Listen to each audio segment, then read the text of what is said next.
很多人看清宫剧都会产生一种刻板印象，提起康乾盛世，大家只会想到康熙与乾隆，完全忽略夹在中间的雍正。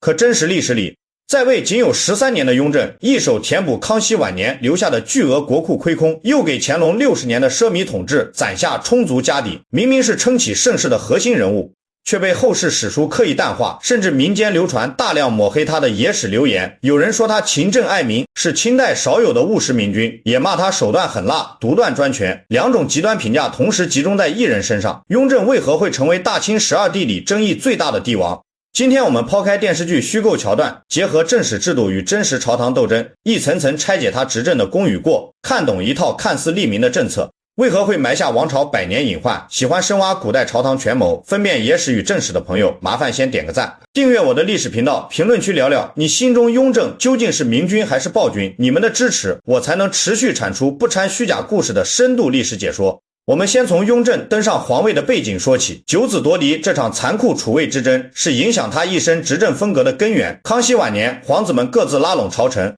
划分对立派系，朝堂常年陷入内耗，官场贪腐风气蔓延，边境军备逐步松弛，偌大王朝看似安稳，内里早已千疮百孔。一众皇子里，8阿哥待人宽厚，收获大量文武官员拥护；14阿哥手握西北兵权，是朝野公认的储位热门人选。4阿哥胤禛，也就是后来的雍正，表面潜心礼佛，不参与皇子间的明争暗斗，私下却悄悄培植心腹力量。年羹尧、隆科多两人都是他早年重点拉拢的左膀右臂，处理各类政务时，胤禛从不空谈仁义，只讲究落地实效，这一点恰好契合康熙晚年内心需求。晚年的康熙多次和近臣坦言，自己想要一位心性坚毅，能扛起江山的后继之人。反复考察之下，务实隐忍的胤禛渐渐走入帝王考量范围。康熙61年，圣祖骤然驾崩，胤禛顺利登基，改年号为雍正。民间长久流传篡改传位诏书的野史传闻，但结合宫廷档案与朝堂局势来看，康熙选择雍正有充足现实理由。晚年王朝弊病丛生，需要一位敢于动刀子改革的君主。温和宽厚的皇子根本无力整顿积弊，可残酷的夺嫡经历在雍正心底埋下很深的猜忌。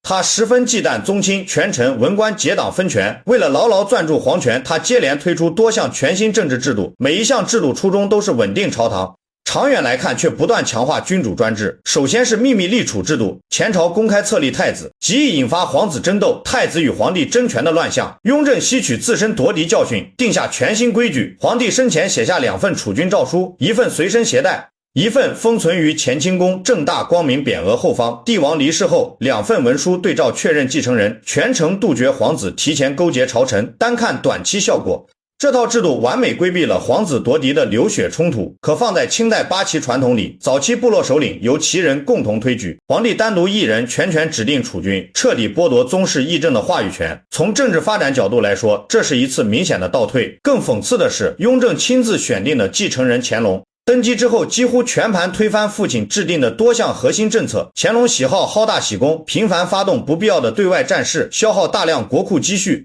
当年被雍正强力打压的官商勾结、地方贪腐，在乾隆朝中再度死灰复燃。大清衰败的起点正是这位享受雍正红利的帝王单一项秘密立储，就能看出政策初心与最终结果完全背道而驰。解决储位隐患只是第一步，雍正接下来花大力气清除所有威胁皇权的朝堂势力。第一层打压目标就是当年和他争夺皇位的宗室八爷党8阿哥胤祀素来广施恩惠，朝堂内外拥护者数不胜数。雍正登基初期为稳住局势，暂时加封他为连亲王，可胤祀心里清楚帝王的猜忌，私下和亲友感叹看似封赏，实则祸事将至。仅仅4年之后，雍正罗列多条莫须有的罪名，削除胤祀全部宗室身份，贬为庶人圈禁致死。依附8阿哥的一众宗亲也接连获罪，其中核心成员苏努被流放边疆，抵达流放地短短2月便离世。为震慑全体官员，雍正专门撰写《御制朋党论》，明面上告诫群臣禁止拉帮结派，实质是公开批判八爷党势力。光处置宗室还不够，民间流传吕留良文字狱增进册反案，都成为雍正清扫残余反对势力的工具。吕留良生前著书暗含反清思想，离世多年依旧被开官录。学生曾静受到思想影响，主动写信劝服远大将军岳钟琪起兵造反。信件里罗列雍正10大罪状，杀父弑弟、篡改皇位等流言尽数写在纸上。雍正没有直接处死曾静，反而亲自当面审问，顺着供词追查流言来源，最终发现所有负面传闻大多出自八爷旧部的家奴与宫中太监。借着这次案件，雍正彻底肃清八爷党残留的所有势力，宗室威胁清除完毕，下一批要整治的就是曾经深受帝王信任的两大军功权臣。年羹尧与隆科多两人都是雍正上位的关键助力。平定青海之乱后，年羹尧手握西北全部军政人事权，地方督府、州县官员的任免，雍正全部交由他参考意见。翰林院选拔人才，帝王甚至主动寄送名单，征求年羹尧看法。隆科多掌管吏部，经他提拔的官员被世人称作同选，二人依仗帝王早年的恩宠，大肆收受贿赂，安插自家门生遍布各地，朝堂之上形成专属利益圈层。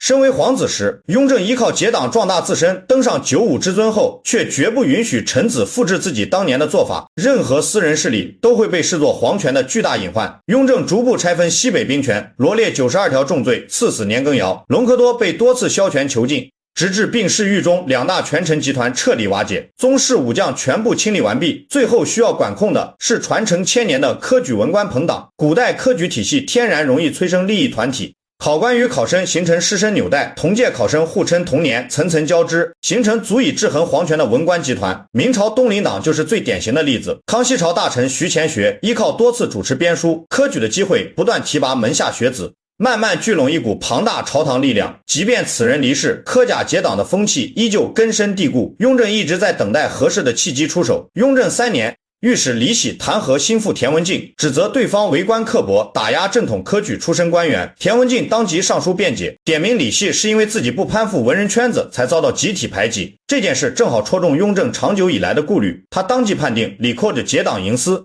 从重查办。经过这次打压，文官群体再也不敢抱团对抗皇权，朝堂之上再也没有能制衡帝王的文官力量，全国政务的最终决策权完全收归雍正一人手中，依靠高压手段换来皇权高度集中，短期朝堂一片安静，可隐患早已埋下。文官心中只是畏惧帝王强权，并非真心臣服。等到雍正推行改革政令，摊丁入亩，火耗归公，官绅一体当差纳粮，每一项政策都会损害士绅阶层固有利益。各地官员纷纷消极拖延，用软抵抗，阻碍新政落地。这些改革是雍正一生最亮眼的政绩。我们再来细细拆解政策内容与实际利弊。第一项，摊丁入亩。古代传统赋税分为田税与人头税，无田地的底层百姓哪怕流离失所，依旧需要缴纳人头税，大量平民为避税四处逃亡，官府很难核查户籍。摊丁入亩直接废除人头税，将赋税完全按照田地多少征收，田产丰厚的地主多交税，一无所有的穷人无需承担税负，底层百姓负担大幅减轻，国家户籍统计也更加清晰，国库税收收入稳步上涨。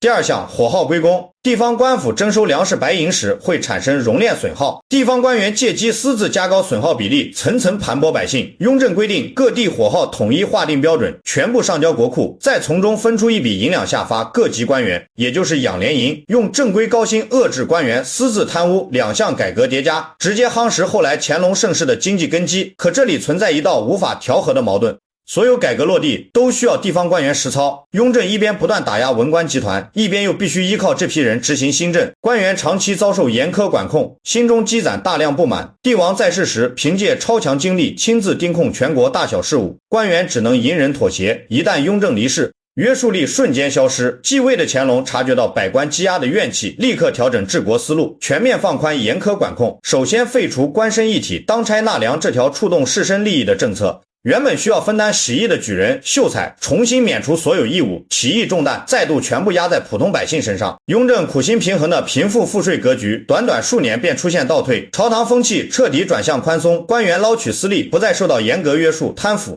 官商勾结快速死灰复燃。为了牢牢管控远在千里的地方官吏，雍正还创立密折制度。康熙时期仅有少数重臣能够上书密奏，雍正直接放宽范围，全国上千地方官员都拥有单独递密折的资格，所有奏折全部由帝王亲手朱批，每日数十份文书常常批阅至深夜凌晨，用餐休息的间隙都不停歇。这套制度让各地民情官员私刑全部直达帝王视野，官员彼此不知道谁递过密折，人人心存忌惮，不敢肆意贪腐结党。可长期互相监视的氛围也让整个官僚体系失去信任。哪怕李卫这种一手提拔的心腹，雍正也会暗中派人打探日常形势，处处提防。君主专制的强度在雍正一朝达到全新顶峰，高度集中的皇权带来短期稳定，却阻碍社会长期发展。明末清初思想家黄宗羲早已点明君主专制的巨大弊端，皇权无限扩张最终只会不断压榨底层百姓。原本民间已经出现反私帝制的思潮，雍正依靠高压管控强行压制，彻底延缓社会变革的进程。我们综合梳理雍正整套执政逻辑，他本心想要减轻百姓负担，打压贪腐乱象，打造公正的朝堂环境，可达成目标的手段全部依靠强化个人独裁。他制定的秘密、立储、密折、军机处等制度全部被后世帝王沿用，皇权一代比一年膨胀。即便乾隆废除部分利民新政，强化专制的制度根基丝毫没有动摇，短期的盛世繁荣掩盖了深层体制缺陷。等到晚清时期，体制积弊全面爆发，内忧外患接连袭来，根源早在雍正时期就已经种下。很多人读完雍正一生的经历，都会生出复杂的感慨。他是实打实的工作狂，13年从未松懈政务，亲手扭转康熙末年的衰败苗头，却因为独断狠辣的手段，背负数百年骂名，民间野史不断编造抹黑他的故事，后世史官也无法单一定义他是明君或是暴君。站在普通人的角度，我们能清晰看懂一条权力底层规则，所有依靠个人强权维持的平衡都无法长久延续，统治者单凭一己之力压制矛盾，只要强权消失，积压的冲突就会全部爆发。真正稳固的治理从来不是靠帝王一人日夜操劳高压管控，而是建立一套不受个人情绪左右的平衡制度。